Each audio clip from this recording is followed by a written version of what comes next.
Good morning guys, मैं twinkle ma'am आप सभी का हमारा झारखंड चैनल पर स्वागत करती हूँ। जैसे ही इसमें सारे पेपर्स हैं, बात करते हैं पेपर नंबर 1 जो हमारा लैंग्वेज पेपर होगा। वो language paper total number of जो क्वेश्चंस होंगे वो होंगे आपके 120 और each question carrying 3 marks. It means कि जो हमारा टोटल मार्किंग होगा वो होगा 360 नंबर्स का, और इसके जो टेन्योर होंगे वो होंगे कितने, 2 आवर्स। अब ये जो हमारा लैंग्वेज पेपर है इसमें 2 सेक्शन है, और वो 2 सेक्शन है, पहला है हिंदी और दूसरा है इंग्लिश। अब हम जिस स्टेट से आते हैं, जैसे ही हम एक लैंग्वेज का नाम सुनते हैं, उस लैंग्वेज का नाम है इंग्लिश, हमारे अंदर एक फियर सा हो जाता है कि इंग्लिश ये हमसे नहीं होगा, तो हम दूसरा लैंग्वेज है जो हमारे पास है वो है हिंदी, तो हम इसको पढ़कर एग्जामिनेशन क्वालिफाई कर लेंगे, क्योंकि बस ये हमारा क्वालिफाइंग पेपर है जिसमें आपको कितने मार्क्स चाहिए, 30% मार्क्स चाहिए। लेकिन जब आप एडमिनिस्ट्रेशन में जाते हो, जैसे ही आप वहाँ पे वर्क करना चालू करते हो, आपके लिए ये इंग्लिश लैंग्वेज मायने रखता है। इसीलिए हम लोगों को क्या करना है कि हम लोगों को अभी से ही उस पर वर्क करना चालू होगा। अब जानते हैं कि इसके सिलेबस, जो हमारा एग्जामिनेशन का जो सिलेबस है वो क्या है। अब प्रीवियसली जितने भी एग्जामिनेशन कंडक्ट किए गए हैं उससे हम लोगों ने अनुमान लगाया है या फिर देखा जा रहा है कि कहाँ से क्वेश्चन पूछे जा रहे हैं। ये हमारा क्वालिफाइंग पेपर है, तो हमको उन सेगमेंट पे काम करना है जो हमारा वीक है और जहाँ से क्वेश्चन हर बार पूछे जा रहे हैं। आइए देखते हैं कि हमारा सिलेबस क्या है। ग्रामर सेक्शन, ग्रामर सेक्शंस में कुछ टॉपिक हैं जिससे बार बार कंसेक्यूटिवली क्वेश्चंस पूछे जा रहे हैं। पहला जो चैप्टर है वो है हमारा आर्टिकल। जनरली आर्टिकल का नाम सुनते हैं और हम लोगों को पता होता है क्या ये तो बहुत इजी चैप्टर है, एग्जामिनेशन में आएगा तो हम लोग कर लेंगे। लेकिन जो भी इसके साथ जितने भी इनकी यूजेस हैं, रूल्स हैं, जब तक पता नहीं होगा तो क्या हमारे लिए इजी हो पाएगा? बिल्कुल भी नहीं। जितना हम लोगों को लगता है कि ये इजी है और एग्जामिनेशन पैटर्न से ये उतना इजी नहीं होगा, क्योंकि हम लोग एक ऑफिसर लेवल के पोस्ट के लिए जा रहे हैं, तो हमारे लिए इंग्लिश थोड़ा ट्रिकी हो सकता है, टफ नहीं। अब नेक्स्ट चैप्टर है noun, pronoun, subject verb agreement, preposition, tense and voice. ये वो सारे चैप्टर हैं जिससे कंसेक्यूटिवली क्वेश्चंस पूछे जा रहे हैं। प्रीवियस एग्जामिनेशन पेपर आपने अगर देखा होगा तो देखा होगा कि ये जो ऐसे चैप्टर हैं जिससे बार बार क्वेश्चन आ रहे हैं, तो हम लोगों को उन्हीं सारे सेक्शंस पे वर्क करना है जिससे बार बार क्वेश्चन आ रहे हैं। अब आते हैं अदर सेक्शंस की तरफ। अदर सेक्शंस, तो अदर सेक्शंस में आप लोग को एक पहला टॉपिक दिख रहा होगा, वो है अनसीन पैसेज। अनसीन पैसेज ये कैसा होगा?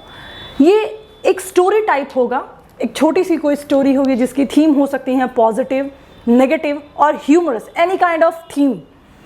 तो वो आपको एक डिटेलिंग होगी, एक स्टोरी टाइप होगी। आप जब उसे पढ़िएगा तो उससे, उस टॉपिक से रिलेटेड आपके पास 10 क्वेश्चंस होंगे जिसमें आपको उस पैसेज से रिलेवेंट ही उससे आंसर फाइंड आउट करना होगा। जैसे हम लोग प्रीवियसली एग्जामिनेशंस में जब हम एकेडमिक में थे तो हम लोगों के लिए पैसेज सॉल्व करना बहुत इजी था, उसी तरह अभी जो हमारा कॉम्पिटिटिव एग्जामिनेशन का पैसेज है वो आपको ऑप्शन वाइज आ जाएगा, क्योंकि हमारा एग्जामिनेशन जो होने जा रहा है वो मल्टीपल चॉइस क्वेश्चन होने वाला है। तो आपको इसमें 4 ऑप्शन मिलेंगे और 4 ऑप्शन में आपको जो उस क्वेश्चन के रेलेवेंस में जो करेक्ट आंसर होगा हमको वो चूज़ करना है, और वो चूज़ करना है इन द सेंस कि जो स्टोरी आपकी पैसेज में होंगी उससे रेलेवेंट आंसर हम लोगों को ऑप्ट करना है। सेकेंड है जॉइनिंग सेंटेंस। जॉइनिंग सेंटेंस का मतलब क्या है, या फिर उसको हम लोग दूसरे नाम से जानते हैं पाराजंबल। मान लीजिए एक स्टेटमेंट होगा, वो स्टेटमेंट पजल वाइज होगा और आपको उसे एक मीनिंगफुल सेंटेंस बनाना होगा। इट मीन्स व्हाट, कि जब आपके पहली लाइन जो होगी वो करेक्ट ऑर्डर में होगी और आपके पास 4 ऑप्शन होंगे and the last one will be also in the correct order. अब वो जो आपके पास जो पजल्ड क्वेश्चन है ये आपको सीक्वेंस में लगाना होगा कि जो हमारा फर्स्ट स्टेटमेंट है उसके बाद कौन सा स्टेटमेंट होगा, देन कौन सा होगा, उसके बाद कौन सा होगा, और लास्ट वाला जो पॉइंट है उससे कौन सा एक मीनिंगफुल सेंटेंस बनेगा। पाराजंबल हम लोगों के हैबिट में, हम लोग अगर आज तक आपने प्रैक्टिस सेट करा होगा तो आप लोग को पता होगा कि पाराजंबल के क्वेश्चन बार बार आते हैं और बहुत बार बहुत तरीके से आते हैं। नेक्स्ट सेक्शन आते हैं पारा कंप्लीशन। इट मीन्स हम लोग इसको दूसरे नाम से जानते हैं क्या, क्लोज टेस्ट। क्लोज टेस्ट ये आपको किस तरीके का होने वाला है, एक पैराग्राफ होगा और आपको एक स्टोरी वाइज में कहीं कहीं ब्लैंक्स दिखते होंगे। अब वो ईच ब्लैंक के 4 ऑप्शन होने वाले हैं और आपको वो पैसेज पढ़कर समझना है कि ये पैसेज किस चीज़ के बारे में है। जैसे ही आप पैसेज पढ़ लेंगे और वो आपको पैसेज समझ में आएगा तो आप देखेंगे क्या कि ईच ब्लैंक के 4 ऑप्शन है और उस ब्लैंक के लिए कौन सा ऑप्शन सुटेबल होने वाला है, हमको वो ऑप्ट करके उस ब्लैंक में फिलअप करना है।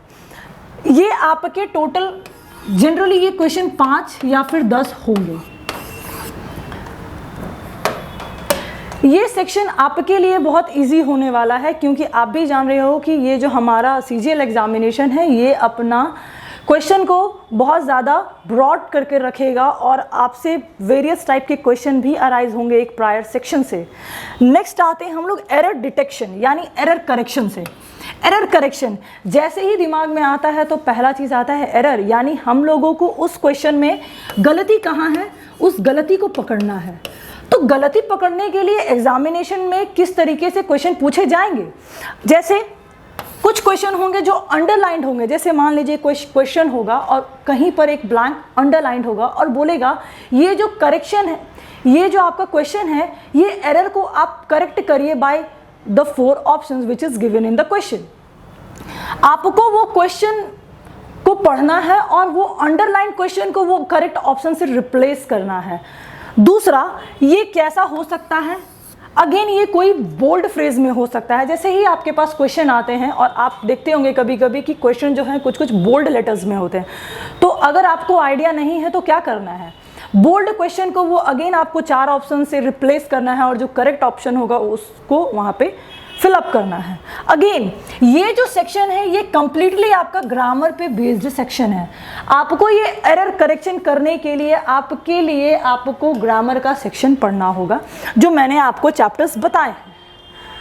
आगे बढ़ते हैं तो देख रहे होंगे कि हमारे पास fillers, fill in the blanks. किस टाइप के फिल इन द ब्लैंक्स पूछे जाते हैं एग्जाम में, जनरली सिंगल पूछे जाते हैं, लेकिन जो अब एग्जामिनेशन का ट्रेंड है, जो अब एग्जामिनेशन कंडक्ट कर रहे हैं वो है डबल फिलर्स। अब एक फिल इन द ब्लैंक्स जो होगा, कहीं कहीं पर देखते होंगे कि एक फिलर है और उसके लिए 4 ऑप्शन है, तो ये तो सिंगल फिलर का कॉन्सेप्ट हो गया। जब आते हैं डबल फिलर की तरफ तो देखते होंगे कि एक सेंटेंस है और 2 ब्लैंक है और 4 ऑप्शन है और चारों ऑप्शन के 2-2 अलग से ऑप्शन होंगे। अब आपको क्या देखना है कि कौन सा ऑप्शन किस ब्लैंक के लिए सुटेबल है। अगर आपको लगता है कि नहीं, अगर मैं इस क्वेश्चन में श्योर नहीं हूं, then skip that, because risk लोगे आप, चांसेस हैं कि वो गलत हों, उसके वजह से आपको जो दूसरा ऑप्शन लग रहा है वो सही हो सकता है। इसीलिए अगर आपको लग रहा है कि मैं यहाँ पे फंस रहा हूँ तो स्किप दैट, उसको छोड़कर आप आगे बढ़ सकते हैं। नेक्स्ट आते हैं साइनो एंटोस। अब सिनोनिम और एंटोनिम्स क्या है, अब जब भी आप एग्जामिनेशन, अब फिर मैं आप पहुंच जाती हूँ अनसीड पैसेज में। मैंने आपको बताया था कि 10 क्वेश्चंस जो आपके होंगे वो पूरे पैसेज से होंगे, लेकिन क्या 10 के 10 क्वेश्चन सारे ही क्वेश्चन आंसर फॉर्मेट में होंगे? बिल्कुल भी नहीं। उसमें से हो सकता है कि 4 क्वेश्चन जो हो वो वोकैब पर रिलेटेड हो, तो वोकैब पर रिलेटेड आपके इन सब सेक्शन से होंगे। जैसे मैंने अलग से लिखा है कि साइनो एंड एंटोस पढ़ना है। जैसे ही आप साइनो एंटो का नाम सुनते हैं या फिर ईडियम एंड फ्रेजेस का नाम सुनते हैं या फिर वर्ड सब्स्टिट्यूशन का नाम सुनते हैं तो रिमाइंड आता है क्या कि ये अनसीन पैसेज में पूछा जाने वाला क्वेश्चन का तरीका है। तो हम लोगों को क्या करना है कि ये सारा वोकैब सेक्शन कवर अप करते हुए चलना है। क्यों? 2 तरह से ये काम आएगा। जैसे ही आप अनसीन पैसेज की ओर जाते हैं तो देखते होंगे कि 10 में से 4 क्वेश्चन जो है वो वोकैब से है और अलग से ही वोकैब के क्वेश्चन पूछे जाते हैं। सिनोनिम का मतलब क्या है? सिमिलर वर्ड्स, सिमिलर वर्ड, वैसे वर्ड जिसके सिमिलर मीनिंग आते हों। और एंटोनिम्स का मतलब क्या है? जो ऑपोजिट मीनिंग ऑफ वर्ड्स देते हो। ये ऐसा सेक्शन है जो हम लोगों को कवर अप करना होगा क्योंकि इससे बहुत ज़्यादा क्वेश्चन पूछे जाने वाले हैं। Idiom and phrases and one word substitution, bar bar passages में आप देखते होंगे कभी कभी बहुत लंबा सा सेंटेंस रहता होगा, उसको वन वर्ड से सब्स्टिट्यूट करने के लिए बोलता होगा। तो आपको जब तक इन वोकैब सेक्शन के बारे में आइडिया नहीं होगा तब तक आप ये वोकैब सेक्शन वीक रहेगा और साथ साथ आपका अनसीन पैसेज का जो 10 क्वेश्चन है उसमें से आपका 4 क्वेश्चन रह जाएगा। हम लोगों को क्या करना है कि हम लोगों को अपना वोकैब सेक्शन को थोड़ा सा वर्क करना है, बहुत ज़्यादा नहीं, थोड़ा सा वर्क करना है कि हम अपने अप टू द मार्क पहुंच पाएँ। क्योंकि वोकैब के साथ एक साथ क्या होगा कि आपके पास ग्रुप ऑफ वर्ड्स का जो होगा कलेक्शन होगा और इन फ्यूचर आप उसको यूज़ कर सकते हैं, वो आपके लिए बहुत यूजेबल होने वाला है। जैसे ही आप डिपार्टमेंट्स में अगर आप जाते हो कहीं तो आपको पता होगा कि वो वर्ड्स किस तरह से आप अपने लैंग्वेज को एग्जैगरेट कर सकते हो, ये सब चीज़ों पर ध्यान देने लगी है। अब जैसे ही मैंने आप लोगों को मैंने बताया जो चैप्टर्स हैं, चैप्टर नंबर 1 आर्टिकल। आज जानते हैं कि आर्टिकल है क्या।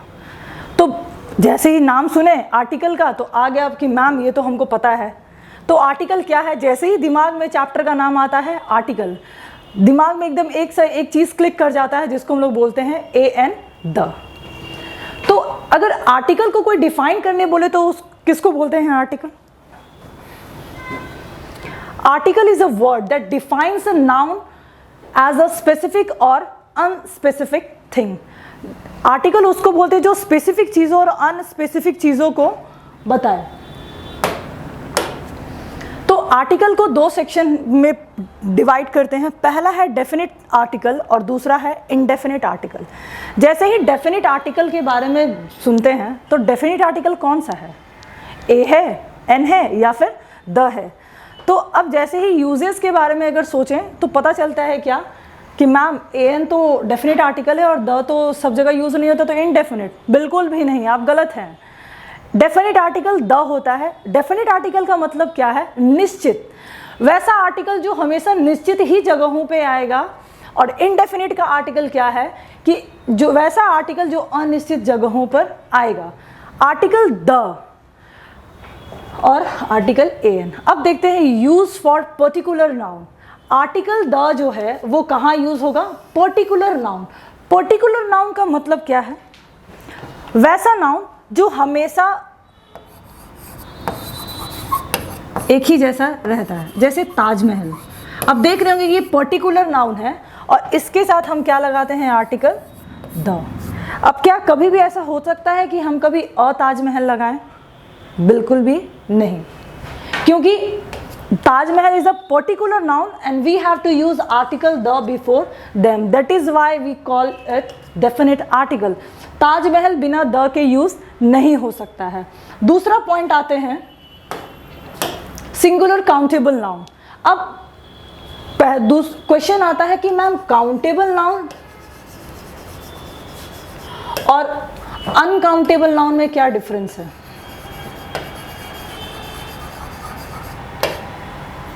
जनरली हम लोग जानते हैं कि जिस चीज़ को हम गिन सकते हैं वो काउंटेबल और जिस चीज़ को नहीं गिन सकते हैं वो क्या? Uncountable noun. तो आज एक पॉइंट और एडिशन कर लीजिए। काउंटेबल नाउन वो होता है जिसके साथ हम आर्टिकल का यूज कर सकते हैं, जैसे A N the. Uncountable noun क्या होता है? जिसके साथ हम आर्टिकल का यूज नहीं कर सकते हैं। दूसरा काउंटेबल नाउन क्या? जिसका singular to plural formation possible हो, और अनकाउंटेबल में जिसका singular to plural formation possible ना हो। देख रहे होंगे 2 पॉइंट। आज तक हम लोग जान रहे हैं कि काउंटेबल नाउन वो जिसको हम गिन सकते हैं और अनकाउंटेबल नाउन वो जिसको हम नहीं गिन सकते हैं। चलिए ये भी मेमोराइजेशन के लिए अच्छा है, but what the fact is, what our English is asking is that कि काउंटेबल नाउन वो जो अपने साथ आर्टिकल ले और अनकाउंटेबल नाउन वो जो अपने साथ आर्टिकल ना ले। दूसरा पॉइंट क्या कि काउंटेबल नाउन वो जो एक वचन से बहुवचन में परिवर्तित हो जाए, और दूसरा क्या, अनकाउंटेबल नाउन वो जो सिंगुलर से प्लूरल में चेंज ना हो पाए। This is the main difference between countable and uncountable noun. जब हम आर्टिकल पढ़ते हैं तो हमारे लिए एक चीज़ है क्या कि नाउन से रेलेवेंस होना चाहिए, और आर्टिकल उसी के साथ लगता है जो जिसके साथ ए एन द का यूज हो, और वो है नाउन। अब बात करते हैं हम लोग indefinite article used for unknown noun. हम लोगों को अज्ञात चीज़ों, जो अज्ञात संज्ञा है उसके साथ हम लोग क्या यूज़ करते हैं, ए और एन का। जैसे ए बॉय, बॉय के साथ क्या हम आर्टिकल द लगा सकते हैं? नहीं। क्यों? क्योंकि ये जो ए है वो कौन सा आर्टिकल है, इनडेफिनिट आर्टिकल। अगर इसका प्लूरल कर दे हम लोग, बॉय से बॉयज़ बना दे और इसके आगे नंबर लगा दे, तो क्या हम यहाँ पे आर्टिकल का यूज़ कर सकते हैं? नहीं कर सकते हैं। इसीलिए इसको क्या बोलते हैं हम लोग, इनडेफिनिट आर्टिकल। जैसे ही एक वचन से बहुवचन में जाते हैं तो हम लोग आर्टिकल को रिप्लेस कर देते हैं और उसके आगे कोई नंबर को यूज़ करते हैं। This is the main difference between indefinite article and definite article. आते हैं फिर क्या, सिंगुलर काउंटेबल नाउन के साथ यूज़ होता है? बिल्कुल होता है। जस्ट अभी मैंने आपको एग्जाम्पल दिया था अ बॉय का, तो ए एन का यूज़ हम लोग सिंगुलर काउंटेबल नाउन के साथ करते हैं। और प्लूरल काउंटेबल नाउन, तो इसका प्लूरल काउंटेबल नाउन के साथ यूज़ नहीं करते हैं। क्यों नहीं करते हैं? जैसे अभी एग्जाम्पल देखते हैं, अ बॉय, एक लड़का, तो एक लड़का है तो हम लोगों ने आर्टिकल का यूज़ किया, सही है। तो सिंगुलर काउंटेबल नाउन के साथ हम इनडेफिनिट आर्टिकल का यूज़ करते हैं। जैसे ही इस लड़के की संख्या 2 हो जाती है तो क्या आर्टिकल हमने यूज़ किया? नहीं। इट मीन्स क्या, ये प्लूरल काउंटेबल नाउन के साथ यूज़ नहीं करता है। उसी तरह आते हैं आर्टिकल द पे, तो सिंगुलर काउंटेबल नाउन के साथ क्या आर्टिकल द यूज़ होता है? होता है। प्लूरल काउंटेबल नाउन के साथ होता है। मैंने आपको क्या बताया, अगर 7 वंडर्स हैं तो द वंडर्स में भी हो सकता है, तो वो सिंगुलर भी हो सकता है और प्लूरल भी हो सकता है। आप अब आगे देखते हैं। आज तक आप जान रहे हो क्या कि आर्टिकल कितने होते हैं? 3, ए, एन और द। लेकिन आप यहाँ एक पॉइंट देख रहे होंगे जिस आर्टिकल का नाम है जीरो आर्टिकल। जीरो आर्टिकल किसको बोलते हैं? जीरो आर्टिकल उसको बोलते हैं by following such rules. By following such rules, we don't use article before certain nouns is known as zero article. It means क्या कि कुछ नियम को फॉलो करते हुए हम लोग किसी नाउन के पहले कोई आर्टिकल नहीं लगाते हैं, उसको हम लोग बोलते हैं ज़ीरो आर्टिकल। और ये आपके एग्जामिनेशन का पैटर्न है और मोस्ट इम्पॉर्टेंट पैटर्न है। आपका एग्जामिनेशन बार बार ज़ीरो आर्टिकल से क्वेश्चन पूछता है। हम लोग जनरली क्या करते हैं, हर जगह ए एन या स्पेसिफिक चीज़ है तो द का यूज़ कर देते हैं। लेकिन जैसे ही आप आर्टिकल पढ़ते हैं तो आर्टिकल आपको क्या बताता है कि कुछ कुछ जगहें ऐसी भी हैं जहाँ पे हम ए एन द का यूज़ नहीं लेते हैं और उस जगह एग्जामिनेशन में आपके पास उस नाउन के पहले आर्टिकल लगाकर दे दिया जाता है। तो हम लोगों को ये चीज़ जानना है कि किसके आगे आर्टिकल लगता है और किसके आगे नहीं लगता है। वैसे नाउन जिसके आगे आर्टिकल द नहीं लगता है उसको क्या बोलते हैं? Zero article. जैसे एग्जाम्पल लेते हैं साइंस। साइंस के आगे क्या हम लोग कभी आर्टिकल द लगा सकते हैं? नहीं लगा सकते हैं। क्यों नहीं लगा सकते हैं? क्यों? क्योंकि यहाँ पे ज़ीरो आर्टिकल आ रहा है। दूसरा एग्जाम्पल लेते हैं डेथ। डेथ के भी आगे हम लोग आर्टिकल नहीं लगाते। क्या हम लोग बोल सकते हैं the death of our ex president? Never, कभी नहीं लगा सकते, क्योंकि डेथ ऐसा वर्ड है जिसके आगे no article, it means omission होगा और उस ओमिशन को बोलते हैं हम लोग ज़ीरो आर्टिकल। यहाँ तक आप लोगों को समझ में आ गया होगा कि डेफिनेट आर्टिकल और इनडेफिनेट आर्टिकल के यूजेस क्या हैं, काउंटेबल नाउन और अनकाउंटेबल नाउन क्या है, और साथ साथ ये भी पता चल गया होगा कि ज़ीरो आर्टिकल क्या है। अब आगे बढ़ते हैं। डेफिनेट आर्टिकल के साथ हम लोग जानते हैं कि हम लोग आर्टिकल द कहाँ कहाँ लगा सकते हैं और किस किस तरह से यूज़ कर सकते हैं। आज तक तो पता नहीं था कि कहाँ पे आर्टिकल द का यूज़ करना है, कहाँ पे आर्टिकल ए एन का यूज़ करना है। जहाँ पर समझ में आता था कि कॉन्सोनेंट है उसके पहले हम लोग ए लगा देते थे, और जहाँ तक हम लोग को पता था कि ये वोवल है तो उसके आगे एन लगा देते थे। पहले हम लोग जानते हैं आर्टिकल द के यूजेस और कहाँ कहाँ पे आर्टिकल द लगेगा। एक नोट है जिसमें लिखा हुआ है, it is not compulsory that articles will be used only before noun but it can be used before adjective और एडवर्ब। इसका मतलब ये है कि हम लोग जनरली जानते हैं क्या कि नाउन के पहले क्या लगता है, आर्टिकल। अगर कभी भी आर्टिकल और नाउन के बीच में एडजेक्टिव आ गया और आर्टिकल और नाउन के बीच में एडजेक्टिव और एडवर्ब दोनों आ गया तो उस सिचुएशन में आर्टिकल का पोजीशन क्या होगा। देखते हैं क्या कि अगर मान लीजिए आर्टिकल और नाउन है तो एग्जाम्पल है क्या, अ बॉय। एग्जाम्पल क्या है, अ बॉय। इट मीन्स एक लड़का। जैसे ही आर्टिकल और नाउन के बीच में एडजेक्टिव आ जाता है तो एडजेक्टिव का काम, अगर आपको पता होगा तो जानते होंगे कि एडजेक्टिव का काम क्या है, नाउन और प्रोनाउन को क्वालिफाई करना। इट मीन्स नाउन और संज्ञा और सर्वनाम की विशेषता बताना। तो एडजेक्टिव का काम क्या है, उन दोनों की विशेषता को बताएगा। अब देखिए, जैसे ही यहाँ नाउन है, यहाँ पे क्या है, आर्टिकल है। देख रहे होंगे कि इसके बीच में क्या है, टॉल। ये किसी लड़की की विशेषता बता रहा है। तो अब जब एडजेक्टिव आ जाएगा तो एक स्टेप क्या है, आर्टिकल आगे चला जाएगा। किससे, नाउन से, क्योंकि बीच में क्या रहेगा, एडजेक्टिव। एडजेक्टिव का प्लेस नाउन के पहले इसीलिए होगा, अगेन एडजेक्टिव का काम क्या है, नाउन और प्रोनाउन की विशेषता को बताना। नेक्स्ट एग्जांपल देखते हैं क्या, अगर एडवर्ब आ गया तो क्या होगा, अगेन आर्टिकल जो अभी एक स्टेप आगे और चला जाएगा। इट मीन्स आर्टिकल कहाँ चला जाएगा, एडवर्ब के पहले।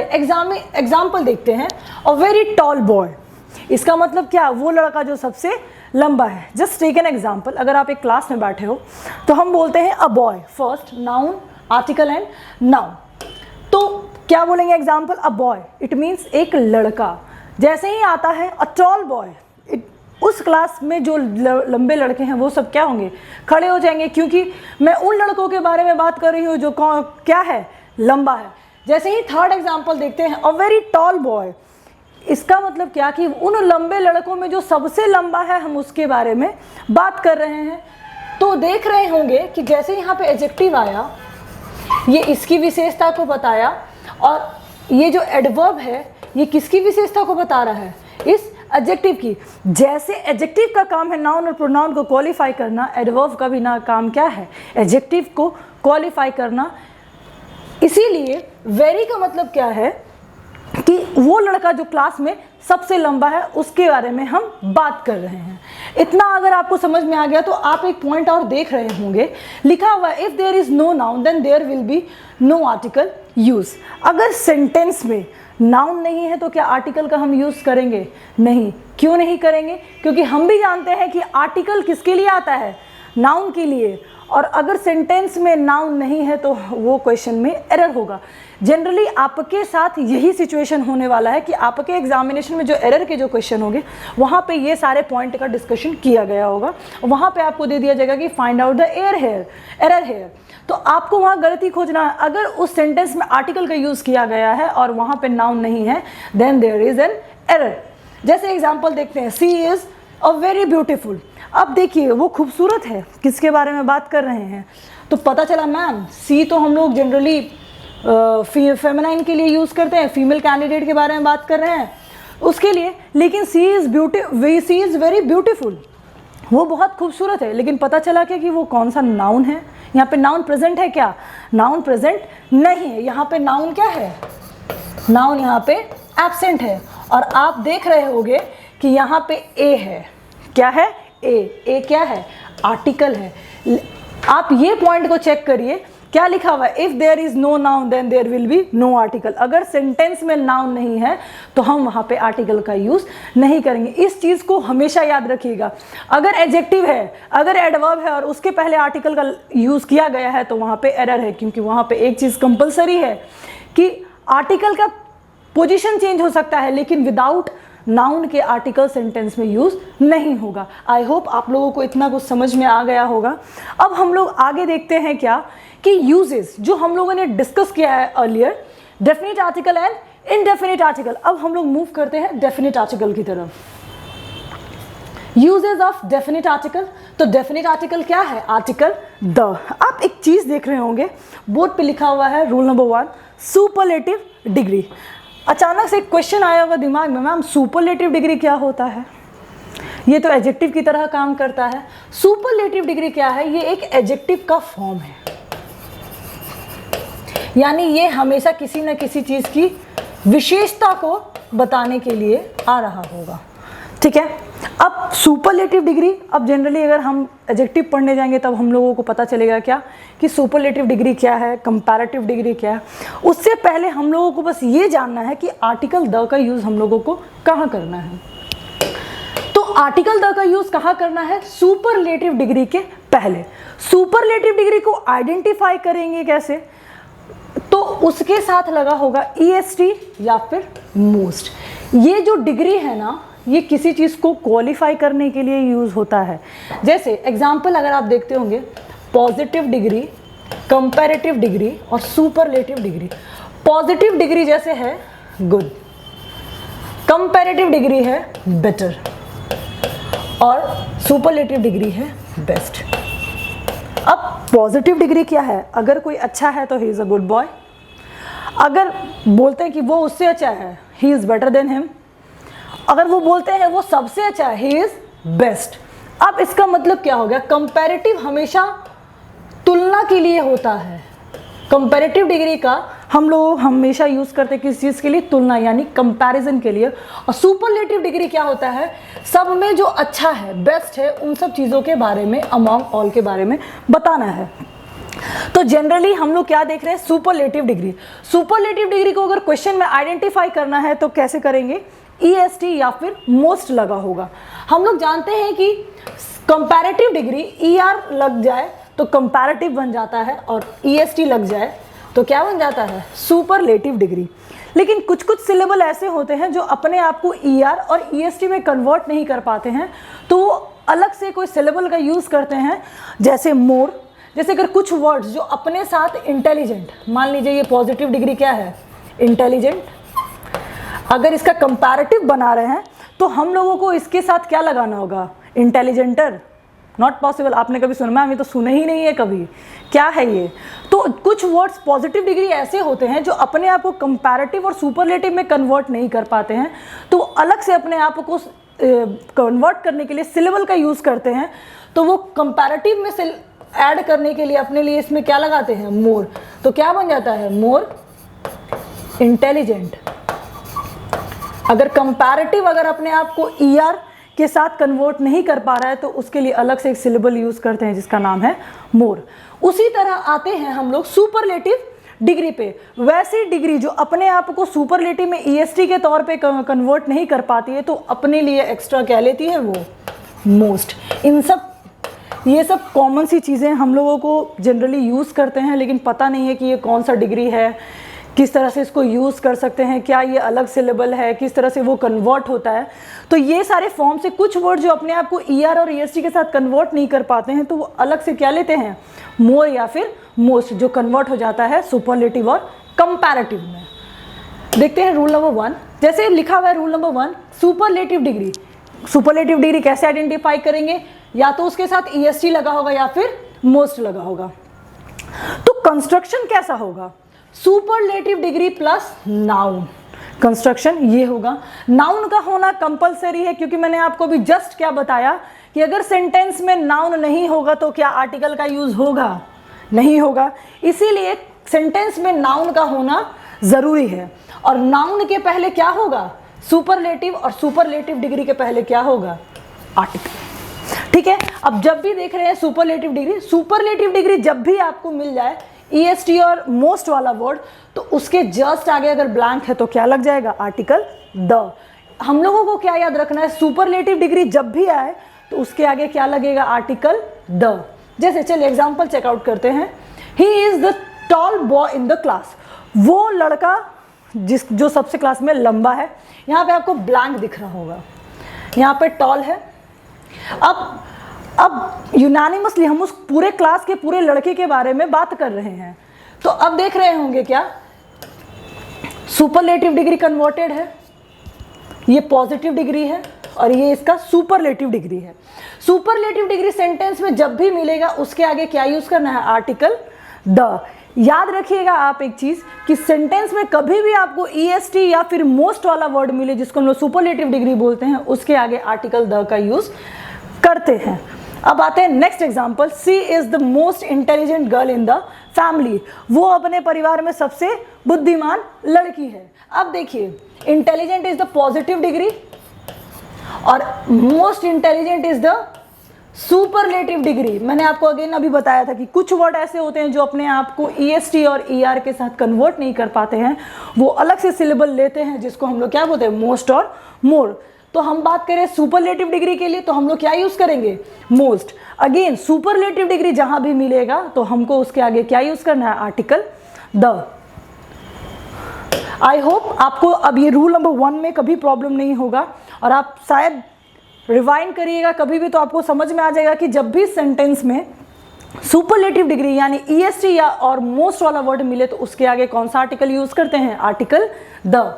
अब नेक्स्ट रूल चेक करते हैं, rule number 2, of the to rule. इस रूल का नाम है of the to. Of the to का मतलब क्या है कि जब भी दो लोगों के बारे में बात करेंगे तब whenever before plural noun of the two is given then observe two things। बोल रहे हैं क्या कि कभी भी सेंटेंस में आपको क्या मिल जाए, ऑफ द टू, तो आपको दो चीज ध्यान देना है। मैंने अभी आपको जस्ट थोड़ी देर पहले क्या बताया था कि जब भी दो लोगों के बीच में बात करेंगे तो कौन सा डिग्री यूज करेंगे, कंपैरेटिव, और सभी के बारे में जब बात करेंगे तो क्या यूज करेंगे, सुपरलेटिव डिग्री। तो हम जब भी ऑफ द टू है तो कितने लोगों के बारे में बात करें, दो लोगों के बारे में, तो कौन सा डिग्री यूज करेंगे, सुपरलेटिव डिग्री। अब देखिए क्या, जब भी क्वेश्चन में आपको ऑफ द टू मिल जाता है तो हम लोग को कौन सा डिग्री यूज करना है, कंपैरेटिव डिग्री। तो कंस्ट्रक्शन क्या होगा ये ऑफ द टू का, तो कंस्ट्रक्शन होगा comparative degree of the two plus plural noun. Two का मतलब ही है क्या, बहुवचन। तो आपका नाउन भी कैसा होना चाहिए, प्लूरल होना चाहिए। और नाउन का होना क्यों जरूरी है, अगेन अगर सेंटेंस में नाउन नहीं होगा तो आर्टिकल का यूज नहीं होगा, वो क्या हो जाएगा, एरर।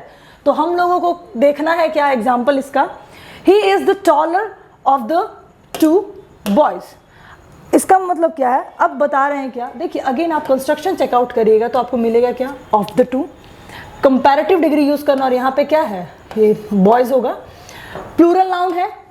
अब देखिए कंस्ट्रक्शन तो आपको ये मिल गया। अब कंस्ट्रक्शन में क्या बोला गया था कि जब भी सेंटेंस में ऑफ द टू मिल जाए तो हमको कौन सा डिग्री यूज करना है, कंपैरेटिव डिग्री। तो कंपैरेटिव डिग्री कैसे बनाते हैं, टॉल ER लगा के या फिर मोर लगा के। जनरली हम लोग ER लगा के बनाते हैं। तो टॉल अगर आपका पॉजिटिव डिग्री है तो इसका कंपैरेटिव डिग्री क्या होगा, टॉलर, टॉलर बन गया। तो फिर आप कंस्ट्रक्शन चेक करिए, जब भी कंपैरेटिव डिग्री है उसके बाद ऑफ द टू है और उसके बाद प्लूरल नाउन है तो हम लोग कौन सा आर्टिकल का यूज करते हैं, डेफिनेट आर्टिकल। और डेफिनेट आर्टिकल क्या है, आर्टिकल द। आई होप आपको यहाँ पे कोई डाउट नहीं होगा। एकदम एक चीज याद रखिए, जब भी सेंटेंस में ऑफ द टू मिल जाए और प्लूरल नाउन मिल जाए तो हम लोग कौन से डिग्री का यूज करेंगे, कंपैरेटिव डिग्री का। और कंपैरेटिव डिग्री के बाद कभी भी ऑफ द टू मिल जाए तो हम लोग हमेशा उस कंपैरेटिव डिग्री के आगे क्या यूज करेंगे, article the. Moving to the next आते हैं, नोट। अब जनरली हो गया मैम अगर ऑफ द टू मिल रहा है तो ठीक है कंपैरेटिव यूज करेंगे, अगर ऑफ द 3, 4, 5, 10 मिल गया तो क्या करेंगे। अगर कभी भी आपको ऑफ द 3, 4, 5 मिल जाता है तो आपको यूज करना है सुपरलेटिव डिग्री, क्योंकि मैंने आपको पहले ही बताया है कि दो लोगों के बारे में जब भी बात होगा तो हम लोग क्या यूज करेंगे, कंपैरेटिव, और उनसे अधिक के बारे में जब भी बात करेंगे तो superlative degree. Example, she is the most beautiful of the 3 sister, मतलब वो तीनों बहनों में सबसे खूबसूरत है। देखिए ऑफ द 3 मिला, ये सिस्टर्स हो गया, प्लूरल नाउन हो गया। अब देखिए जब भी आपको मिल जाएगा तो यहाँ पे कौन सा डिग्री है, सुपरलेटिव डिग्री, क्योंकि पॉजिटिव डिग्री क्या है, ब्यूटीफुल, और ब्यूटीफुल अपने साथ EST नहीं लगा सकता है तो वो अपने आगे क्या लगाएगा, मोस्ट सिलेबल लगाएगा। और जब भी ऑफ द 3, ऑफ द 4 और ऑफ द 5 और 10 मिल जाता है सेंटेंस में तो हमेशा क्या लगता है उसके आगे, article the. So I hope आप लोगों को ये रूल नंबर 2 समझ में आ गया होगा और आपके एग्जामिनेशन के लिए इंपॉर्टेंट रूल है। क्यों, क्योंकि सेम सिचुएशन है लेकिन जैसे ही नंबर का कुछ चेंज हो रहा है तो हम लोगों का डिग्री चेंज हो जा रहा है। ऑफ द 2 का जब भी सेंटेंस में जिक्र होगा और उसके बाद अगर प्लूरल नाउन होगा तो हम लोग कौन सा डिग्री यूज करेंगे, कंपैरेटिव डिग्री। अगेन वहीं पे मिल जाता है ऑफ द 3, 4 और 5 तो हम लोग कौन सा डिग्री का यूज करेंगे, हम लोग सुपरलेटिव डिग्री का यूज करेंगे। देखते हैं नेक्स्ट रूल। आइए तो देखते हैं हम लोग रूल नंबर 3। रूल नंबर 3 क्या है? Parallel construction. पैरेलल कंस्ट्रक्शन को अगर जाने हम लोग तो इसको हिंदी में बोलते हैं हम लोग समांतर अनुपात। समांतर अनुपात का मतलब क्या है? समांतर अनुपात का मतलब क्या है? दो चीज़ों का साथ साथ बढ़ना और दो चीज़ों का साथ साथ घटना। जैसे एग्जाम्पल लेते हैं हम लोग, ये स्टार्टिंग पॉइंट है, यहाँ पे एक ए नाम का व्यक्ति है और दूसरा बी नाम का व्यक्ति है।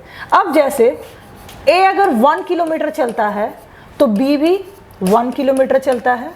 अगेन अगर 1 किलोमीटर चलता है और बी भी अगेन 1 किलोमीटर चलता है। ये तो इंक्रीज का हो गया। अब डिक्रीज का देखते हैं। अगर ए 1 किलोमीटर अगर नीचे आता है, अगेन बी भी 1 किलोमीटर नीचे आता है, और ए अगर एक बार और 1 किलोमीटर नीचे आता है तो बी भी एक बार और 1 किलोमीटर नीचे आएगा। ये एग्जाम्पल देने का मतलब ये था, आपको पैरेलल कंस्ट्रक्शन समझाना है कि दो चीज़ों का साथ साथ बढ़ना और दो चीज़ों का साथ साथ घटना क्या कहलाता है? समानांतर अनुपात यानी पैरेलल कंस्ट्रक्शन। तो कंस्ट्रक्शन कैसा होगा? जब भी पैरेलल कंस्ट्रक्शन यानी दो चीज़ों के बारे में साथ साथ इंक्रीज और डिक्रीज का बात करेंगे तो हम लोग कौन से डिग्री का यूज़ करेंगे? कंपैरेटिव डिग्री का यूज़ करेंगे। तो कंस्ट्रक्शन कैसा होगा? The plus comparative degree. तो देखिए example, the higher we go the cooler we feel. ये एग्जाम्पल का मतलब क्या है? अगर आप कभी भी पहाड़ पे जाते होंगे तो देखते होंगे जितना जितना आपकी हाइट बढ़ती होगी उतना ही आपका ठंड भी बढ़ता होगा। जैसे अगर आप धीरे धीरे अगर यहाँ जाएंगे तो यहाँ की अपेक्षा यहाँ पे ठंड ज़्यादा होगी। इट मीन्स क्या कि हाइट जिस तरह से बढ़ रही है ठंड भी क्या हो रही है? बढ़ रही है। अगर आप नीचे आ रहे होते हैं, जिस तरह से आपका हाइट नीचे आप आने लग जाते हैं उसी तरह से आपका ठंड क्या होगा? कम होना चालू हो जाएगा।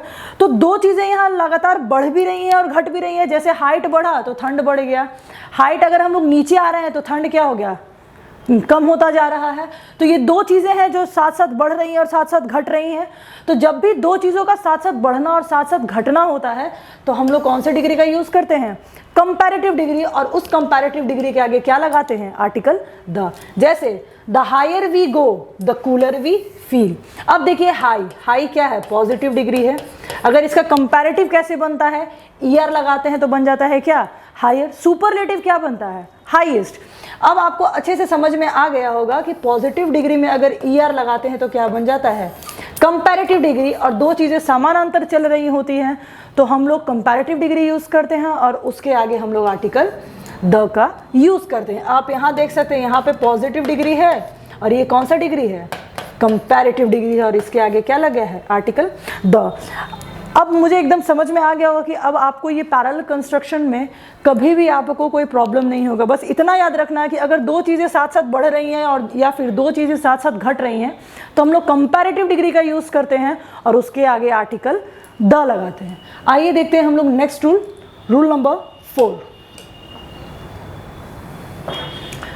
रूल नंबर 4 देख रहे होंगे, यूनाइटेड यूनियन और रिपब्लिक। अब यूनाइटेड यूनियन और रिपब्लिक क्या है? किसी भी स्टेट, किसी भी कंट्री और किसी भी यूनियन टेरिटरी के आगे अगर ये तीनों नाम लगे होंगे तो हम लोग क्या यूज़ करेंगे? Article the. जैसे देख रहे होंगे, any of these words use in the name of country, state और nation always use article the. आप याद रखिएगा कि किसी भी स्टेट, किसी भी कंट्री, किसी भी नेशन के नाम के साथ अगर ये तीनों वर्ड जुड़े होंगे तो क्या यूज़ करेंगे? Article the. चलिए देखते हैं, जैसे example USA, the United states of America. अब जैसे देखते हैं इसका क्या? United states of America. अब देखिए यूनाइटेड स्टेट्स, मैंने आपको क्या बताया, जहां भी आपको ये तीन वर्ड मिले तो क्या यूज करिएगा? उसके पहले आर्टिकल द। तो जब भी अगर आपको यूएसए के आगे अगर ब्लैंक मिल जाएगा तो आप यहाँ पे कौन सा आर्टिकल यूज करेंगे? Zero article? बिल्कुल भी नहीं, क्योंकि rule number 4 of definite article क्या बोलता है कि जिस भी देश, जिस भी कंट्री, जिस भी राज्य के नाम के साथ यूनाइटेड यूनियन और रिपब्लिक लगा होगा उसके साथ आर्टिकल द का यूज करेंगे। आते हैं नेक्स्ट एग्जांपल, ज़ेक रिपब्लिक। ज़ेक रिपब्लिक में देखिए अगेन आपका यहाँ पे क्या लिखा हुआ है? रिपब्लिक। जब भी मैंने अगेन वही चीज़ किसी भी स्टेट, कंट्री, यूनियन टेरिटरी के नाम के साथ ये 3 वर्ड लगे होंगे तो हम लोग उसके आगे कौन सा आर्टिकल यूज करेंगे? आर्टिकल द का यूज करेंगे। रिपब्लिक ऑफ इंडिया, रिपब्लिक मिल गया, अगर उसके आगे अगर ब्लैंक है तो हम लोग कौन सा आर्टिकल यूज करेंगे? आर्टिकल द यूज करेंगे। जस्ट टेक एन एग्जाम्पल, अगर इंडियन रिपब्लिकन मिल गया तो मैम क्या करेंगे? अगर इंडियन रिपब्लिकन मिल गया तो क्या करेंगे? क्या मैम हम यहां पे आर्टिकल द का यूज करेंगे? क्या हम यहां पे आर्टिकल द का यूज करेंगे? नहीं करेंगे। क्वेश्चंस ये आते हैं आपके साथ कि रिपब्लिक ऑफ इंडिया मिल गया तो हम आर्टिकल द का यूज करेंगे, और इंडियन रिपब्लिकन मिल गया तो क्या मैम हम आर्टिकल का यूज करेंगे? नहीं करेंगे। क्यों? क्योंकि ये एक तरीके की विशेषता बता रही है, इंडियन और रिपब्लिकन एक किसी चीज़ के एडजेक्टिव को बता रही है, इसीलिए हम यहाँ पे आर्टिकल द का यूज़ नहीं करेंगे। इस रूल से कुछ पॉइंट्स चेकआउट कर लेते हैं क्या? There are some names of country, state, nation in which these words are not used, then also we use article before them। मतलब बोला जा रहा है क्या कि कुछ देश, कुछ राज्य और कुछ नेशन ऐसे हैं जिसके नाम के साथ ये 3 वर्ड यूनाइटेड, यूनियन और रिपब्लिक नहीं लगा हुआ है, फिर भी हम उसके साथ आर्टिकल द का यूज कर रहे हैं। जो बार बार ये 2 जो आपको मैं एग्जाम्पल बता रही हूँ, ये आपके एग्जामिनेशन में आप अगर प्रीवियस क्वेश्चन पेपर चेक करेंगे तो आपको मिल जाएगा ये 2 वर्ड में से कोई एक तो जरूर, कि ये बार बार आपके पास क्वेश्चन पूछा जा रहा है। जैसे एग्जाम्पल है द नीदरलैंड्स। अब नीदरलैंड्स के साथ हमेशा ही आर्टिकल द लगेगा और पंजाब के साथ हमेशा ही आर्टिकल द लगेगा। आप जैसे एग्जाम्पल देख रहे होंगे, the capital of the Netherlands is Amsterdam. Amsterdam, Netherland की कैपिटल क्या है? एम्स्टरडम है। और जब भी क्वेश्चन में अगर आपको नीदरलैंड्स मिल गया और उसके आगे ब्लैंक मिल गया तो आप हमेशा यूज करेंगे क्या? आर्टिकल द, क्योंकि ये ऐसे नाम है जिसके साथ ना यूनाइटेड है, ना यूनियन और ना रिपब्लिक है, फिर भी इसके साथ आर्टिकल द का यूज कर रहे हैं। अब आपका ये रोल नंबर 4 क्लियर हो गया होगा कि यूनाइटेड, यूनियन, रिपब्लिक जहां भी रहे वहाँ उसके पहले क्या यूज करेंगे? Article the. लेकिन 2 ऐसे स्टेट हैं, कंट्री बोल सकते हैं, जिसके आगे ये 3 वर्ड्स नहीं है, फिर भी हम इसका साथ आर्टिकल द का यूज कर रहे हैं। आइए नेक्स्ट रूल देखते हैं हम लोग, rule number 5, geographical directions. Geographical directions का मतलब क्या है कि कभी भी नेम ऑफ डायरेक्शन के साथ साथ आपको नेम ऑफ प्लेस मिल जाए तो क्या हम आर्टिकल द का यूज करेंगे? क्योंकि हम आपको यूजेस ऑफ डेफिनेट आर्टिकल बता रहे हैं तो ऑब्वियसली मैं आपको ये भी बताऊंगी कि ज्योग्राफिकल डायरेक्शंस के साथ क्या हम आर्टिकल द का यूज़ करेंगे। तो जैसे देख सकते होंगे आप कि नेम ऑफ डायरेक्शन मिल गया और नेम ऑफ प्लेस मिल गया, तो क्या हम इसके आगे आर्टिकल द का यूज़ करेंगे? नहीं करेंगे। क्यों? क्योंकि रूल नंबर 5 ऑफ आर्टिकल क्या बोलता है, डेफिनेट आर्टिकल का, कि जब भी ज्योग्राफिकल डायरेक्शंस के बारे में बात हो तो हम आर्टिकल द का यूज़ नहीं करेंगे। इसीलिए हम लोग कभी नहीं बोलते हैं the West Bengal, the South India, the west Rajasthan, नहीं बोलते हैं। जैसे यहाँ पे मैंने आपको लिखा हुआ है क्या, नो आर्टिकल रिक्वायर्ड, इन सब के साथ आर्टिकल द का यूज नहीं होता है, क्योंकि रूल नंबर 5 आपका क्या बोलता है, ये रूल क्या बोलता है कि जब भी ज्योग्राफिकल डायरेक्शंस में डायरेक्शन का नाम हो और साथ साथ आपके प्लेस का नाम हो तो हम आर्टिकल द का यूज नहीं करेंगे। वहीं पे कुछ और एग्जांपल्स आपको मिलेंगे। वेस्टर्न राजस्थान, क्या हम यहाँ पे आर्टिकल का यूज करेंगे? वेस्टर्न पार्ट ऑफ राजस्थान, क्या हम यहाँ पे आर्टिकल का यूज करेंगे? जी हाँ, हम यहाँ पे आर्टिकल का यूज करेंगे। दोनों ही जगहों पे हम यहाँ आर्टिकल का यूज करेंगे। क्यों करेंगे देख लेते हैं। वेस्ट राजस्थान, राजस्थान के पश्चिम में, ठीक है, अभी हमारा राजस्थान है, ये वेस्ट के बारे में बात कर रहे हैं। वेस्टर्न राजस्थान, अब ये जो हमारा एकदम वेस्टर्न एकदम एंड का एरिया है ना, वो राजस्थान के बारे में बात कर रहे हैं। मतलब एट दैट टाइम वो हमारे लिए पर्टिकुलर चीज हो गया है, और पर्टिकुलर चीजों के लिए हम कौन सा आर्टिकल यूज करते हैं? Article the. नेक्स्ट एग्जांपल है western part of Rajasthan. Again उसी पॉइंट को मैंने दूसरे तरीके से लिखा है, वेस्टर्न पार्ट ऑफ राजस्थान, यानी राजस्थान का एकदम पश्चिमोत्तर वाला एरिया के बारे में बात कर रहे हैं, तो हम इसके साथ आर्टिकल द का यूज करेंगे। आई होप अब आप लोग ये गलती नहीं करिएगा कि इस रूल से अगर क्वेश्चन आ जाता है तो आप गलती नहीं करिएगा। क्या है ये रूल? ज्योग्राफिकल डायरेक्शंस का नाम कभी भी आ जाए तो हम इसके साथ आर्टिकल द का यूज नहीं करते हैं। आइए गाइस नेक्स्ट रूल देखते हैं हम लोग। Rule number 6। रूल नंबर 6 क्या है? Mountain ranges. माउंटेन रेंजेस के साथ हम लोग आर्टिकल द का यूज़ करेंगे क्या? बिल्कुल भी करेंगे, क्योंकि रेंजेस की मतलब है क्या? श्रृंखला, मतलब जो चेन ऑफ माउंटेन के बारे में बात करें, चेन ऑफ माउंटेन के बारे में बात करें। तो चेन ऑफ माउंटेन होता क्या है? चलिए आते हैं हिमालय की ओर चलते हैं घूमने। हिमालय ये चेन ऑफ माउंटेन है, इस ये चेन में बनी हुई है। तो हिमालय, अगर जो भी माउंटेन जो चेन ऑफ माउंटेन होगी उसके साथ हम लोग क्या यूज करेंगे? आर्टिकल द का यूज करेंगे। जैसे हिमालय लिखा हुआ है तो क्या हम यहाँ पे आर्टिकल द का यूज करेंगे? क्या हम रॉकीज के साथ यूज करेंगे? क्या हम एंडीज के साथ यूज करेंगे, या फिर एल्प्स के साथ, या फिर हिमालयास के साथ यूज करेंगे? जनरली हम लोग यहाँ लिख देते हैं क्या? द हिमालय। मैम वो तो प्रॉपर नाउन है ना, तो उसके साथ तो आर्टिकल द लगेगा, तो हिमालय के साथ आर्टिकल द हम लोग लगा देते हैं। लेकिन ये गलत है, क्योंकि जब भी हम करेक्ट चेन ऑफ माउंटेन के बारे में बात करते हैं तो हम लोग हिमालयास बोलते हैं, ना कि हिमालय। तो यहाँ पे हम लोग आर्टिकल द का यूज करेंगे, क्योंकि Himalayas is a chain of mountain. Himalaya जो है वो चेन है, पर्वतों की श्रृंखला है, इसीलिए हम इसके साथ आर्टिकल द का यूज करते हैं। उसी तरह से रॉकीज हम लोग यहाँ पे भी आर्टिकल द लगाते हैं, एंडीज हम यहाँ भी आर्टिकल द लगाते हैं, एल्प्स हम यहाँ भी आर्टिकल द लगाते हैं। सो याद रखिएगा कि चेन ऑफ माउंटेन के बारे में हम जब भी बात करेंगे तो हम आर्टिकल द का यूज करेंगे। आते हैं एक एग्जाम्पल देखते हैं। The Himalayas are dash oldest chain of mountain. अब देख रहे होंगे कि आप क्या हिमालयाज है, तो हिमालयाज है तो ये चेन ऑफ माउंटेन है, तो चेन ऑफ माउंटेन के साथ हमेशा क्या लगेगा? Article the. Are dash oldest chain of mountain. आप एक चीज बताइए, यहाँ पे जो मैंने डैश डाला है क्यों डाला है? याद करिए, पॉजिटिव डिग्री, कंपैरेटिव डिग्री और सुपरलेटिव डिग्री। सुपरलेटिव डिग्री कैसे बनता है? जब उसके साथ पॉजिटिव डिग्री के साथ ईएसटी या फिर मोस्ट लग जाता है तो क्या बन जाता है? Superlative degree. अब देखिए, old is a positive degree और इसके साथ ईएसटी लग गया तो क्या बन गया है? Superlative degree. तो सुपरलेटिव डिग्री जहां भी रहेगा उसके साथ क्या लगेगा? Article the. Rule number 1, superlative degree के साथ हम लोग क्या यूज करते हैं? आर्टिकल द का यूज करते हैं। आते हैं इसका नोट देखते हैं। नोट है नेम ऑफ सिंगल माउंटेन। क्या अगर नेम ऑफ सिंगल माउंटेन, अगर सिर्फ एक पर्वत की बात की जाएगी तो हम आर्टिकल द का यूज करेंगे क्या? नहीं, हम लोग कभी भी नेम ऑफ सिंगल माउंटेन के बारे में आ जाए तो हम लोग कभी भी आर्टिकल का यूज नहीं करेंगे। जैसे माउंट एवरेस्ट, माउंट एवरेस्ट किसकी सबसे हाईएस्ट पिक है? हिमालय की।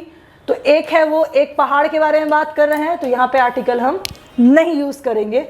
अगेन यहाँ पे ये देखिएगा, highest peak in the world, highest peak in the world. अब देखिए हाईएस्ट, हाई क्या है? Positive degree. अगर ईएसटी लग जाता है तो क्या बन जाता है? Superlative degree. और सुपरलेटिव डिग्री के साथ हमेशा क्या यूज करते हैं? Article the. उसी तरह से माउंट आबू, माउंट आबू के साथ भी कभी भी आर्टिकल द नहीं लगेगा। याद रखिएगा ये चीज कि कभी भी सिंगल माउंटेन हो उसके साथ आर्टिकल द नहीं लगेगा। अब आते हैं द विंध्यास। ये आपके लिए एक एग्जाम्पल है। विंध्यास, आप जाते होंगे घूमने तो पता चलता होगा विंध्याचल की पहाड़ी, वो वही विंध्यास है जिसके बारे में हम बात कर रहे हैं। ये विंध्यास भी चेन ऑफ माउंटेन है और इसके साथ भी आर्टिकल द लगेगा, क्योंकि अगेन मैं आपको बता दूं, चेन ऑफ माउंटेन जब भी रहेगा तो उसके साथ आर्टिकल द का यूज हम करते हैं। सो आई होप अब आपको ये रूल से कभी कोई दिक्कत नहीं होगा कि माउंटेन रेंजेस के बारे में जब भी बात करेंगे तो हम कौन से आर्टिकल का यूज करेंगे? Article the. और जब भी हम नेम ऑफ सिंगल माउंटेन के बारे में यूज करेंगे, क्यों ना वो माउंट एवरेस्ट ही हो, तो क्या हम उसके साथ आर्टिकल द का यूज करेंगे? नहीं करेंगे, क्योंकि आपके रूल क्या बोलते हैं कि जब भी हम नेम ऑफ सिंगल माउंटेन के बारे में बात करेंगे तो हम आर्टिकल द का यूज नहीं करेंगे। आइए गाइस, अब हम लोग अपना नेक्स्ट रूल देखते हैं। रूल नंबर 7, होली स्क्रिप्चर्स और होली बुक।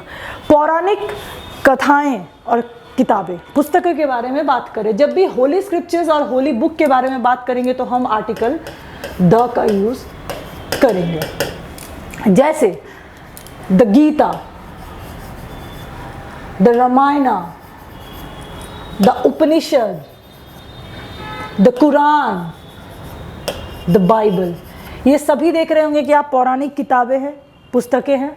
जब भी पौराणिक पुस्तकों के बारे में बात की जाएगी तो हमेशा ही हम उसके साथ आर्टिकल द का यूज़ करेंगे। लेकिन यहाँ पे एक नोट है, और वो नोट क्या बोलता है देखते हैं। ऑथर्स नेम के साथ अगर उसके बुक का नाम रह गया तो क्या हम आर्टिकल द का यूज़ करेंगे? तो देखते हैं। जैसे एग्जाम्पल, वाल्मीकि रामायण, रामायण किसके द्वारा लिखी गई है?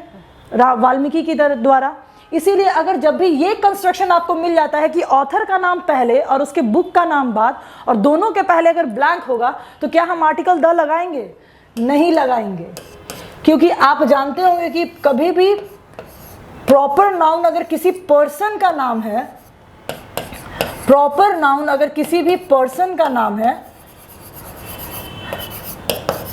तो हम आर्टिकल द का यूज नहीं करते हैं। तो हम आर्टिकल द का यूज नहीं करते हैं, ये चीज़ याद रखिए। किसी भी व्यक्ति का नाम होगा, वो क्यों ना प्रॉपर नाउन हो, हम उसके साथ आर्टिकल द का यूज नहीं करते हैं। उसी वजह से ये उनकी किताब है, यहाँ पे भी आर्टिकल द की यूज नहीं होगी।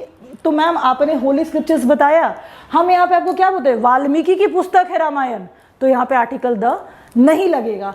वैसे ही अगर दूसरा एग्जाम्पल देखते हैं, dash Ramayana is written by Valmiki, Ramayana किसके द्वारा लिखी गई है? वाल्मीकि के द्वारा, तो यहाँ पे आर्टिकल द का यूज़ हम करते हैं, और यहाँ पे आर्टिकल का यूज़ हम नहीं करते हैं, क्योंकि अगेन ये किसी पर्सन का नाम है, पर्सन्स नेम है, तो हम आर्टिकल द का यूज़ नहीं करते हैं। अभी तक आपको समझ में आ रहा होगा कि मैम वाल्मीकि तो प्रॉपर नाउन है, तो हम इसके साथ आर्टिकल यूज़ करें, क्योंकि जनरली हम लोग जानते हैं कि कोई भी स्पेसिफिक चीज़ जो अपने आप में प्रॉपर आइडेंटिटी रखती होगी, हम उसके साथ आर्टिकल द का यूज़ करते हैं।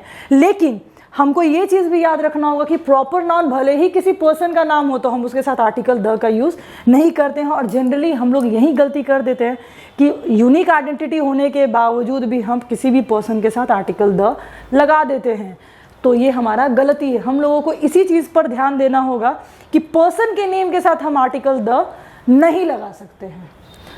सो आपका होली स्क्रिप्चर्स और बुक्स कंप्लीट हो गया होगा, और आई होप अगर इससे रेलेवेंट क्वेश्चन आता होगा तो अब आप एग्जामिनेशन में गलती नहीं करेंगे। आइए हम लोग नेक्स्ट रूल देखते हैं गाइस, अपना rule number 8। Rule number 8 is newspaper.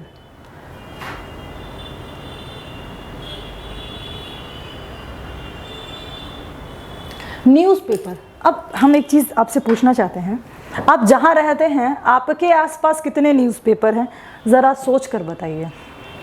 अगर मैं बताऊँ तो दैनिक जागरण, दैनिक भास्कर, प्रभात खबर, हिंदुस्तान।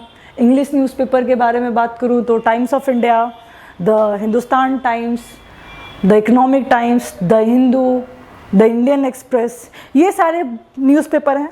अगर मैं यहाँ से धनबाद से बाहर निकलूँ तो और भी न्यूज़पेपर होंगे, और अगर मैं झारखंड से भी बाहर निकलूँ तो वहाँ के भी और भी कुछ न्यूज़पेपर होंगे। सो एक चीज़ याद रखिए कि न्यूज़पेपर कितने हैं आप उसको काउंट नहीं कर पाइएगा, क्योंकि news is a uncountable noun. एक चीज़ को हमेशा याद रखिएगा, इसीलिए न्यूज़पेपर कितने हैं आप कभी आपको जानकारी पता भी नहीं कर पाइएगा, और ना ही आप काउंट कर पाइएगा, ना ही आप उस चीज़ को मेमोराइज रख पाइएगा कि न्यूज़पेपर कितने हैं कितने नहीं। सो ये मेरा पर्सनल एक्सपीरियंस है, प्रीवियस क्वेश्चन पेपर और बहुत सालों से पढ़ाने से ये एक्सपीरियंस हुआ है क्या कि न्यूज़पेपर का नाम है मैम, तो न्यूज़पेपर के नाम के साथ तो हम आर्टिकल द का यूज़ करेंगे। जनरली हम न्यूज़पेपर, इंग्लिश न्यूज़पेपर्स में देखते हैं the Times of India, the Hindustan Times, the Hindu, the Indian Express, the Economic Times, इन सब के साथ आर्टिकल द लगा रहता है। क्यों लगा रहता है? क्योंकि न्यूज़पेपर का नेम है। ठीक है, चलिए हमको पता चल गया मैम कि न्यूज़पेपर का नाम के साथ क्या लगेगा? Article the. लेकिन आप तो बोल रही हैं कि मैम कितने न्यूज़पेपर है आपको नहीं पता चलेगा, तो फिर अगर एग्जामिनेशन में अगर इससे क्वेश्चन आ गया न्यूज़पेपर के नाम से, तो फिर आप उस क्वेश्चन को कैसे सॉल्व करेंगे? तो अभी तक जितना भी मैंने प्रीवियसली एनालिसिस किया है क्वेश्चन पेपर, 2 वर्ड हमेशा ही न्यूज़पेपर वाले क्वेश्चन में आपको मिलेंगे, जो मैंने यहाँ लिखा हुआ है हिंट, एज न्यूज़ और पब्लिश। ये 2 वर्ड अगर आपके उस सेंटेंस में होंगे, न्यूज़ और पब्लिश, तो जान लीजिएगा कि वो जो ब्लैंक है वो किससे रेलेवेंट होगा, न्यूज़पेपर के नेम से। जैसे टाइम्स ऑफ इंडिया जानते हैं तो आर्टिकल द लगाएं, the Hindustan times article the लगाएं, द ट्रिब्यून आर्टिकल द लगाएं, और द स्टेटमेंट्स तो फिर यहाँ भी आर्टिकल द का हम यूज़ करेंगे। क्यों यूज़ करेंगे? अब चलिए, अभी तक कितने लोगों ने सोचा होगा मैम ट्रिब्यून कौन सा? ये न्यूज़पेपर है। स्टेट्समैन ये भी न्यूज़पेपर है। मैम आपको कैसे पता चला? तो उस सेंटेंस में ज़रूर कहीं ना कहीं आपके साथ ये दो चीज़ का मेंशन होगा, क्या? न्यूज़ और पब्लिश। जब भी सेंटेंस में आपको न्यूज़ और पब्लिश मिल जाएगा और वो ब्लैंक होगा वहाँ, तो याद रखिएगा कि वो किसी न्यूज़पेपर का नाम है। ये जो पॉइंट है इसी से आप आइडेंटिफाई कर पाइएगा कि जो ब्लैंक है उस ब्लैंक है वो न्यूज़पेपर का नाम होगा। आई होप आपको ये रूल में कोई प्रॉब्लम नहीं होगा। और अगर इस रूल से क्वेश्चन आता है तो दो चीज़ को हमेशा याद रखिएगा कि वो आपके हिंट के तौर पे काम करेगा। पहला है न्यूज़ और दूसरा है पब्लिश। आइए हम अपना नेक्स्ट रूल देखते हैं। नेक्स्ट रूल क्या है? रूल है 9, वॉर एंड रेवोल्यूशंस। जब भी वॉर और रेवोल्यूशंस का बात करते हैं तो हम हमेशा ही आर्टिकल द का यूज़ करते हैं। तो जैसे देखिए अभी फर्स्ट वर्ल्ड वॉर, तो यहाँ पे हम आर्टिकल द का यूज़ करेंगे, क्योंकि देखिए जब भी हम वॉर और रेवोल्यूशंस का जब भी हम लोग जिक्र करेंगे तो हमेशा आप ऑब्जर्व भी करिएगा तो कभी भी लिखा रहता होगा फर्स्ट वर्ल्ड वॉर या सेकेंड वर्ल्ड वॉर, तो उस वर्ल्ड वॉर के आगे देखते होंगे कि आर्टिकल द लगता है। क्यों लगता है आज आपको क्लियर हो गया होगा, क्योंकि डेफिनेट आर्टिकल क्या बता रहा है कि जब भी वॉर और रेवोल्यूशंस के बारे में बात करेंगे तो हमेशा आर्टिकल द का यूज़ हम करेंगे। अब जैसे आते हैं बैटल ऑफ बक्सर, तो इसके आगे हम आर्टिकल द का यूज़ करेंगे। सेकेंड वर्ल्ड वॉर, इसके आगे भी हम आर्टिकल द का यूज़ करेंगे। नेक्स्ट है फ्रेंच रेवोल्यूशंस, इसके आगे भी हम आर्टिकल द का यूज़ करेंगे। अगर हम बात करते हैं रिवोल्ट ऑफ 1857, जो 1857 की क्रांति हुई थी, वो भी तो रेवोल्यूशन है। क्या हम इसके आगे आर्टिकल द यूज़ करेंगे? तो हाँ जी, हम यहाँ यूज़ करेंगे। क्यों करेंगे? क्योंकि मैम रेवोल्यूशन के बारे में जब भी बात होगा तो हम आर्टिकल द का यूज़ करते हैं, तो हम यहाँ पे भी आर्टिकल यूज़ करेंगे द रिवोल्ट ऑफ 1857। वहीं पे आपको एक नोट दिख रहा होगा, वर्ल्ड वॉर 1 और वर्ल्ड वॉर 2 के साथ क्या यूज़ करेंगे मैम? तो यहाँ पे हम आर्टिकल द का यूज़ नहीं करेंगे। क्यों नहीं करेंगे? क्योंकि यहाँ पे फिजिकल पोजीशन है और यहाँ पे फिजिकल पोजीशन के बारे में जिक्र है, लेकिन बाद में जब भी फिजिकल पोजीशन पहले आ जाएगा तो हम आर्टिकल द का यूज़ करेंगे। आते हैं गाइज, अब देख लीजिए, कभी भी आपको किसी भी वॉर, किसी भी रेवोल्यूशंस के बारे में बात करेंगे तो हम हमेशा एक चीज़ याद रखिएगा, उसके साथ आर्टिकल द का यूज़ करेंगे। Battle of Buxar, French revolution, Russian revolution और द रिवोल्ट ऑफ 1857, इन सब के साथ हमेशा ही हम आर्टिकल द का यूज़ करेंगे। आते हैं हम अपने नेक्स्ट रूल की तरफ, रूल नंबर 10, प्लूरल सरनेम्स। अब प्लूरल सरनेम क्या है? अब जैसे टाइटल सुनते होंगे शर्मा, अगर उनके होल फैमिली के बारे में बात करेंगे तो क्या पता चल जाएगा शर्मा से? नहीं, हमको उसके साथ एस लगाना होगा। जैसे